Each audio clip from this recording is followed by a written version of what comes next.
Yo, what's up guys, welcome back. So, new archetype, Raise Moon, and every time, this is not my usual setup. I'm on holiday actually, and this is the second day, and after weeks of no card releases, Konami decides to release all new cards, multiple archetypes this week.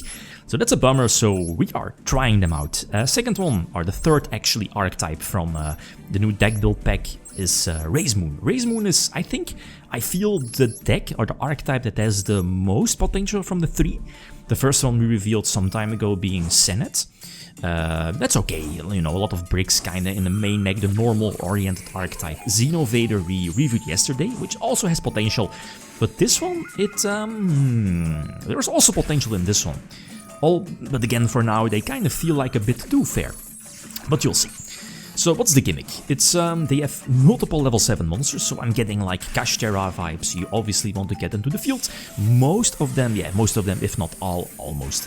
You can get them on the field when you draw them. So any draw card during the draw phase, for example, you can reveal them and special summon them to the field. So that means that a card like Mind Scan kind of shuts down this deck, but it is what it is. And then you will gain those beneficial effects. Most of them, when they are summoned by their own effect, right? When they are drawn, like here, for example, you get to draw a card. So again, it's like a combination between Danger and, Danger and Kashtera. The main goal of the deck is, let's see, again, to exceed boss monsters. One of them here is in the extra monster zone, because you want to have it there. It's basically a Towers-alike card, so unaffected by card effects, basically. And during both players' turns, you can detach one to draw one. Again, to trigger or hope GAMBA, a gamble to draw into those different names, right? To let you, special summon, draw, extend during their turn. So let's see. They have the one on the left, the Spellcaster, is a once per turn draw. That's a quick effect, so that's nifty. Very similar to the Vanquished Soul, level 6, I believe. Here, the far on the right, the level 7, obviously, has a quick exceed during their turn. So you can quick exceed for example, their second boss. And that's basically a big Phoenix Wing Blast. So whenever it's summoned or a monster is summoned from the hand, you can bounce cards up to the same, cards you detach.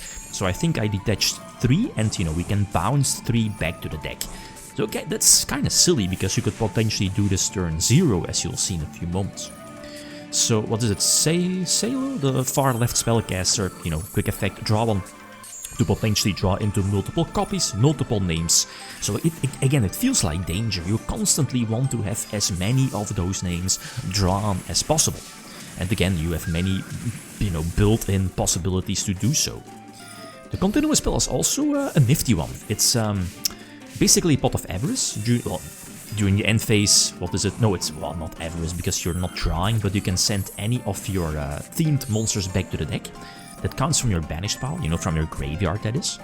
And the continuous spell also lets you stack the top card of your deck, basically. By sending, like, for example, a Fua from your hand back to the deck. Or if you have an Exceed, you can basically draw for free. Anyway, so this is quote-unquote turn 0, and this is insane. Like turn 0, turn 1 from your opponents.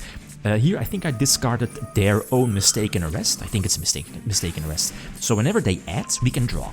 Plus, the Charmies are ridiculous if you're going second in this deck, because again, they let you draw, obviously. So whenever you draw one of the names off of a Fua, you can reveal them and then special summon them, as you see. So again, you have a lot of ways to play during your opponent's turn. I like Failures. I eventually dropped Perulia from the main deck, but again, like, if you know you're going second, obviously you will be side-taking them in. Okay, so now you'll see, you're seeing what's coming. A couple of draws, again, Danger, like end of main phase 1, we can quick exceed for a big boy jackpot. The name is very appropriate, so used for materials, we can detach up to 4 and then bounce up to 4. Yes, all, quote-unquote turn 0, yeah, obviously, right. So you see the power of this deck.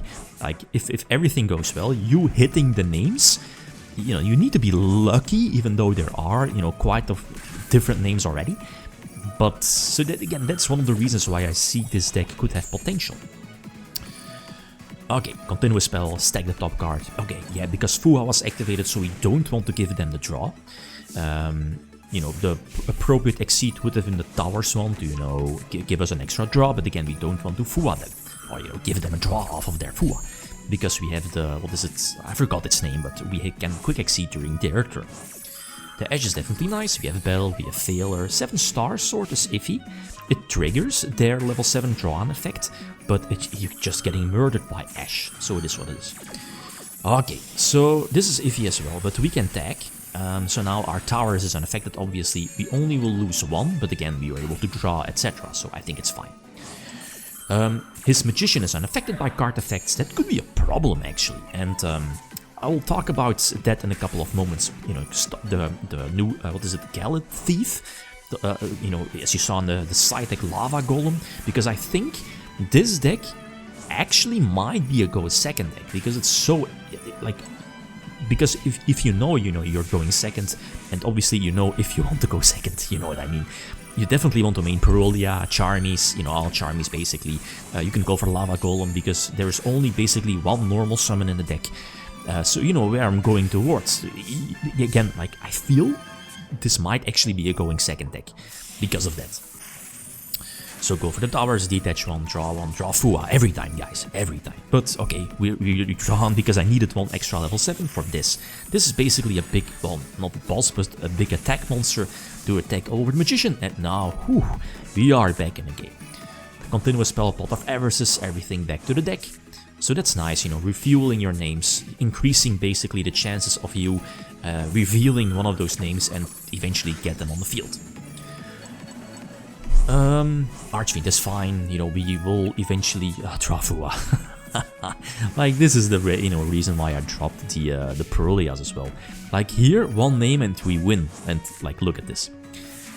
Draw the Trap. The Trap is actually good. It cheats out an Exceed, plus it has an Upstart Goblin effect as its graveyard effect. So the Trap is good, definitely good. We draw the spell. I'm like, come on, it's not once per turn, by the way. Yeah, there is a name, but that's not the name I need. So 7-star Sword for draw, and finally we can extend, right? Or hope we can extend. Detach, what is it? Detach, no, discard one of the level 7s.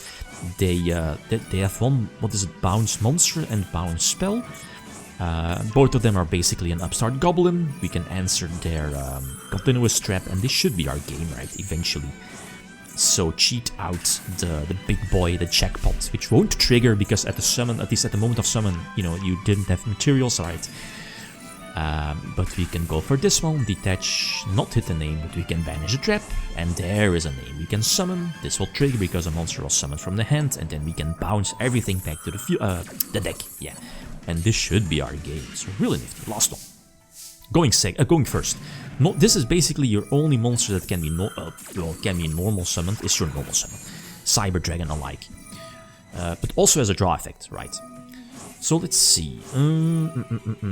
Cielo, draw one, that's the quick effect. You know, the spellcaster on Imagine, you know, not Dragoon, but the Dark Magician engine. But again, right, I haven't mentioned that yet, but there is a huge restriction for this deck, is that essentially, well, you could, but essentially you can't play any cards that add to the, that add to the hand.